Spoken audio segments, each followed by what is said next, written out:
স্বাধীনতার পরে কৃষকদের ভূমিকা সবচেয়ে বেশি। সেটাকে মাথায় রেখে কৃষি বান্ধব একটি দল সবসময় কৃষকের কথা তার এই দলকে মাথায় রেখেছে। জিয়াউর রহমান সাহেব রেখেছেন, দেশনেত্রী বেগম খালেদা রেখেছে, বর্তমানে তারেক রহমান সাহেবের শুধু রাখেন নাই, উনি আগামী দিনের কৃষকের উপর এটা বড় ধরনের কর্মসূচি গ্রহণ করার প্রক্রিয়ার মধ্যে আমরা আছি এবং কৃষকের কাছে যাতে সব সুযোগ পৌঁছে দিতে পারি, বাংলাদেশে যাতে কৃষকরা ভালো থাকে এবং কৃষকের পণ্য বাংলাদেশকে স্বয়ংসম্পূর্ণ করতে পারে, এর উপর আমাদের বিশাল কর্মসূচি রয়েছে ইনশাআল্লাহ। এছাড়া আজকের আমরা একটা নির্বাচনের দিকে এগিয়ে যাচ্ছি এবং এই নির্বাচন বাংলাদেশের জন্য অত্যন্ত গুরুত্বপূর্ণ, আমাদের জন্য আরও বেশি গুরুত্বপূর্ণ এই জন্য যে বাংলাদেশ জাতীয়তাবাদী দলটি সৃষ্টি হয়েছে গণতান্ত্রিক মূল্যবোধের পরিপ্রেক্ষিতে এবং একদলীয় শাসন থেকে বহুদলীয় শাসন প্রবর্তন করেছে জিয়াউর রহমান সাহেব। দেশনেত্রী বেগম খালেদা জিয়া দীর্ঘ সময় থেকে শুরু থেকে শেষ পর্যন্ত স্বৈরাচারের বিরুদ্ধে আন্দোলন করে বাংলাদেশে গণতন্ত্র পুনঃপ্রবর্তন করেছেন, আবারও সংসদীয় গণতন্ত্র পুনঃপ্রবর্তন করেছেন। তারপর থেকে আপনার ১/১১ সেনাশাসিত সেনাচালিত স্বৈরাচার সরকারের বিরুদ্ধে উনি লড়ে দীর্ঘ সময় জেলে কাটিয়েছেন এবং আরও পরবর্তীতে আবার আরেক স্বৈরাচার ফ্যাসিস্টের বিরুদ্ধে আন্দোলন করতে গিয়ে ৬-৭ বছর জেলে কাটিয়েছেন।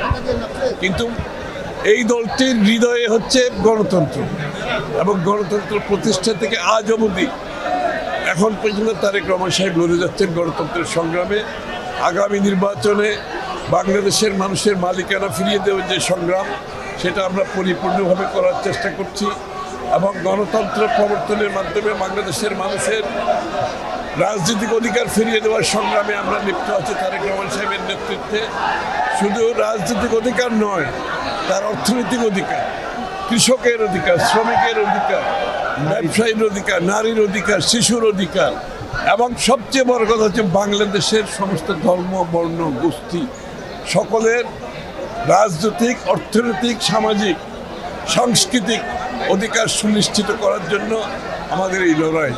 এই জন্য আগামী নির্বাচন অত্যন্ত গুরুত্বপূর্ণ এবং আগামী নির্বাচনে বাংলাদেশে একটা অন্তর্ভুক্তিমূলক আমরা জাতি করতে পারবো কিনা সেই সিদ্ধান্ত বাংলাদেশকে নিতে হবে এবং আমাদের যে অন্তর্ভুক্তিমূলক দেশ, বাংলাদেশের জাতীয়তাবাদী চিন্তা ভাবনা যে দেশ, এটাকে আমরা পুনঃপ্রতিষ্ঠা করে বাংলাদেশকে একটি শান্তির নীড় করতে চাই।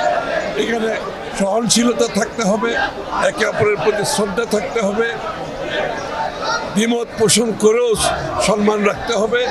একটি নতুন রাজনৈতিক সংস্কৃতি আমরা প্রতিষ্ঠা করতে চাই বাংলাদেশ এবং আগামী দিনের যে মুক্তি সংগ্রাম, সেটা শুধু রাজনৈতিক মুক্তি নয়, মানুষের অর্থনীতির মুক্তি, তার সামাজিক অধিকারের মুক্তি, তার ভোটাধিকারের মুক্তি, আইনের শাসনের মুক্তি, প্রতিটি নাগরিকের কাছে বাংলাদেশের উন্নয়নের সফল পৌঁছে দেওয়ার যে রাজনীতি, সেই রাজনীতির জন্য আমরা প্রস্তুত হয়েছি ইনশাআল্লাহ।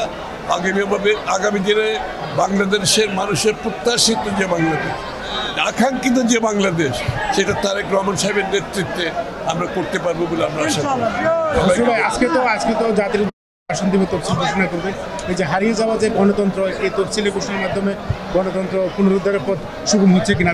অবশ্যই এই গণতন্ত্র পুনরুদ্ধারের জন্য তো গত 16-17 বছর ধরে দেশনেত্রী বেগম খালেদা জিয়া, জনাব তারেক রহমান, বিএনপির লক্ষ লক্ষ নেতা কর্মীদের ত্যাগ স্বীকার করেছে। তারা জেলে গেছে, তারা গুম খুনের শিকার হয়েছে, চাকরি হারিয়েছে, ব্যবসা হারিয়েছে, বাড়িঘর হারিয়েছে, সম্পদ হারিয়েছে, পঙ্গু হয়েছে। আজকে সেই দিন আসছে যে আমরা সেই গণতন্ত্রকে আমরা পুনরুদ্ধার করার সংগ্রাম শেষ হয় নাই। এই নির্বাচনের মাধ্যমে বাংলাদেশে একটি গণতান্ত্রিক অর্ডার ফিরিয়ে আনতে হবে, একটা নির্বাচিত সংসদ থাকতে হবে, সরকার হতে হবে যারা জনগণের কাছে দায়বদ্ধ থাকবে। এটাই ছিল বাংলাদেশের মানুষের আকাঙ্ক্ষা। ইনশাআল্লাহ ফেব্রুয়ারি নির্বাচনের মাধ্যমে আমরা বিএনপি যে সংগ্রামে আছি সেটা আমরা পূরণ করতে সক্ষম হব বলে আমি মনে করি।